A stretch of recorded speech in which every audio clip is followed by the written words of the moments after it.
If you're a winemaker or just generally enjoying wine, and that you happen to time travel back to medieval Europe, I guess this is a story that you'll be interested in, especially if you're a female winemaker and vineyard manager. Today, we're diving into the forgotten chapter of the history where vineyard was not just a place for celebration and labor, but also sites of fear, magic, and suspicion. This is a story of wine and witchcraft. Hello everyone, welcome to my channel. My name is Liv. I'm a master student of Vineyard and Winery Management at Bordeaux Sciences École, and in this channel I would like to take you through the journey to study viticulture, enology, wine, and history with me.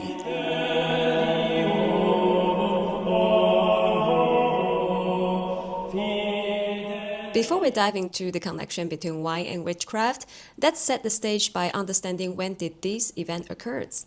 The Middle Age, also known as medieval period, spanned roughly from 5th to 15th century, late 15th century. It began with the fall of the Western Roman Empire in 476, Common Era, and ended as Europe transitioned into the Renaissance around 1500. This period is often divided into three phases. The early Middle Age, 500 to 1000, marked by political fragmentation and cultural shift. The High Middle Age, 1000 to 1300, a time of economical growth and intellectual revival. And the Late Middle Age, 1300 to 1500 Common Era, which faced the challenges of famine, war, and plague.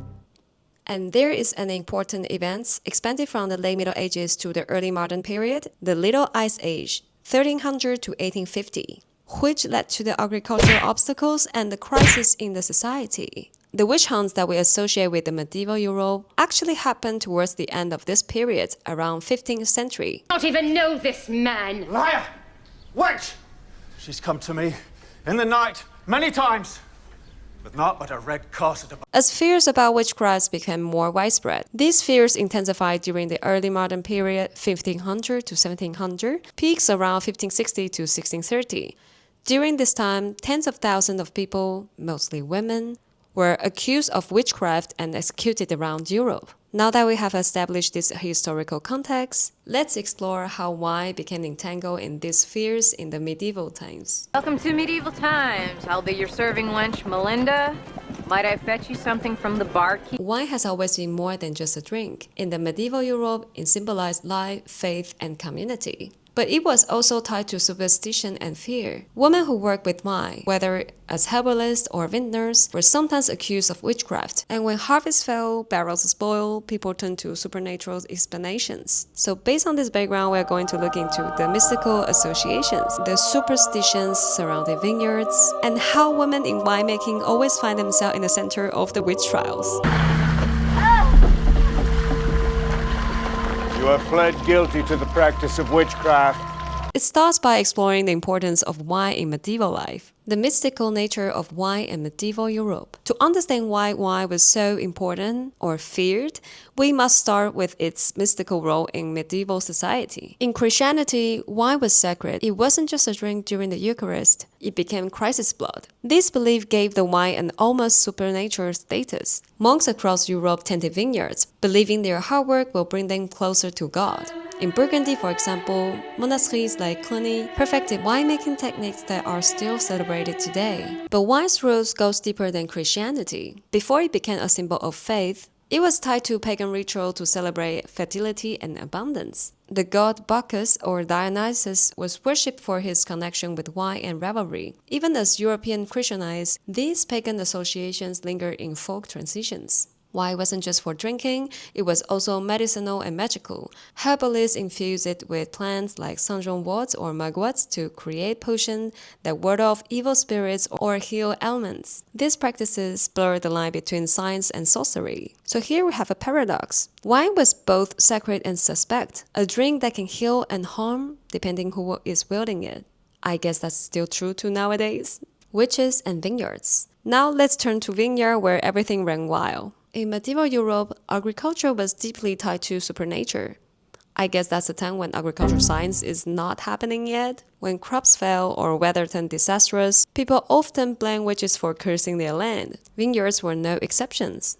During the Little Ice Age, a period of cooler temperature that devastated harvest, winemakers in regions like Germany's Mosel Valley accused witches of summoning storms to ruin their crops and grapes. In the chapter Germany, the Mother of the Witches, in a book written by Johanna Dillinger, the Routledge History of Witchcraft, a table shows the number of executed people during the most intensive phase of witch hunting in parts of Germany. It was 4,600 number of executions according to the available data.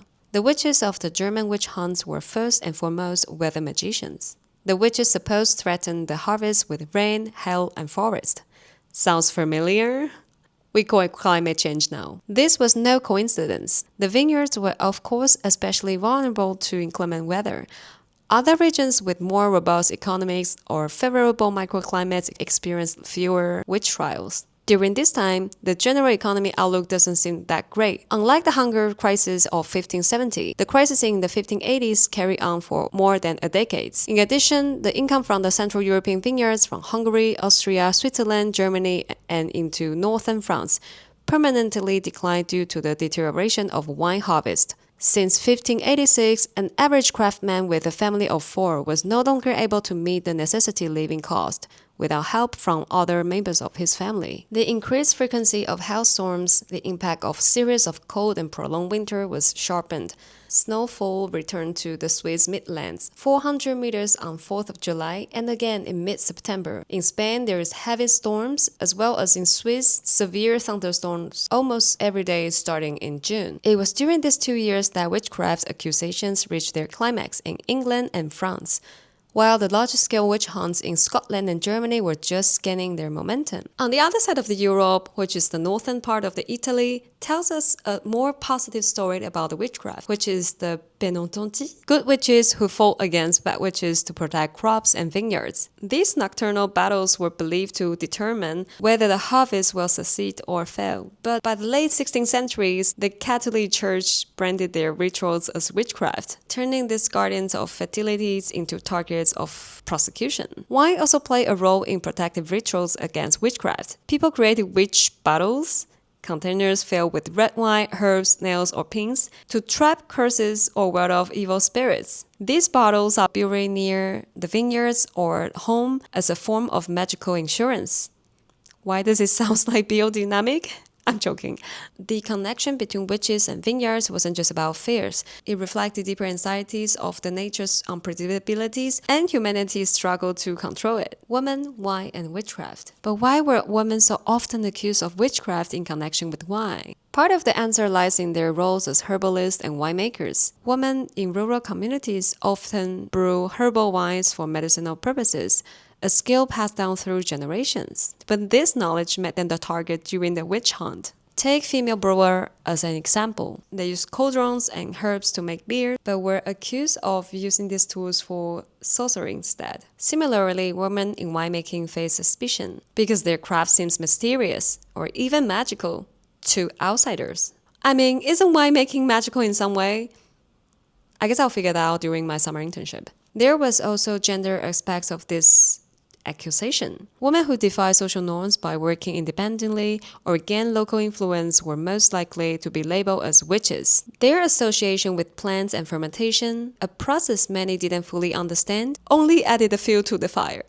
In short, women who work with wine occupy a precarious position. They were valued for their skills, but feared for their perceived power. The role of monasteries. Interestingly, the monks who made wine didn't face the same scrutiny as women winemakers, even though they engaged in practices that could be seen as alchemical or mystical. Monasteries across Europe were centers of innovation in viticulture. Monks experimented with fermentation techniques and even used distillation, a process linked to alchemy, to create medicinal wines. But while monks were celebrated for their contribution to winemaking, women doing similar work faced accusation of witchcraft, a double standard rooted in medieval gender roles. Let me know in the comment section who looks more suspicious. I mean, for those who doesn't know how to make wine now or back in the time, I would say both of them look suspicious, right?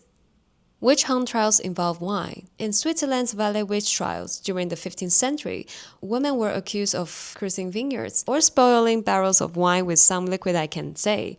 a supposed act of malice against winemakers. In other cases, suspects were forced to drink enchanting wine during the interrogation as a bizarre test for guilt. If they vomit after drinking it, they'll be declared as witches. I mean, the modern filter clean wine we're drinking now, the properly preserved one especially, because cork was not even exist at the time, I believe, are quite different from the ones that you can get in medieval Europe. I would vomit for sure. So when did all this mess finally come to an end? The witch hunt ended when professional judges and sophisticated legal administrations that include a system of governmental controls began to replace the old courts. The courts that, host the witch hunts or witch trials. I confess, by the means of witchcraft, I bear the mark of the devil. Even governments of poorly organized principalities did not dare to offer their subjects witch trials as a way to react to crisis anymore. I guess that's one of the reasons why our viticulture teacher asked us, what do you think back in the time people do when Bordeaux having a really bad harvest? I tried to think and I really couldn't just come to an answer. I think I say cry. And my teacher say no, they pray. That is why there's a lot of churches around the vineyards if you're traveling in Bordeaux. What can we take away from this strange chapter in history? I would say if you have the chance to travel back to medieval Europe and that you want to visit a vineyard, please, maybe avoid the peak time of the witch hunt in the vineyards. Especially in Germany, Austria, Switzerland, and Lorraine region of France. And yet, for all its shadows, the wine remains a celebration, a testament to the creativity and labor of those who cultivated it for centuries. Among them are countless women whose contributions have often been overlooked, from ancient queens to the modern pioneers. In my next video, we will dive into their stories, the influential women who shaped the winemaking history, defied society norms, and left indelible marks on vineyards worldwide. So stay tuned for that. And that's it for today. Don't forget to like and subscribe so that I can see you in the next video.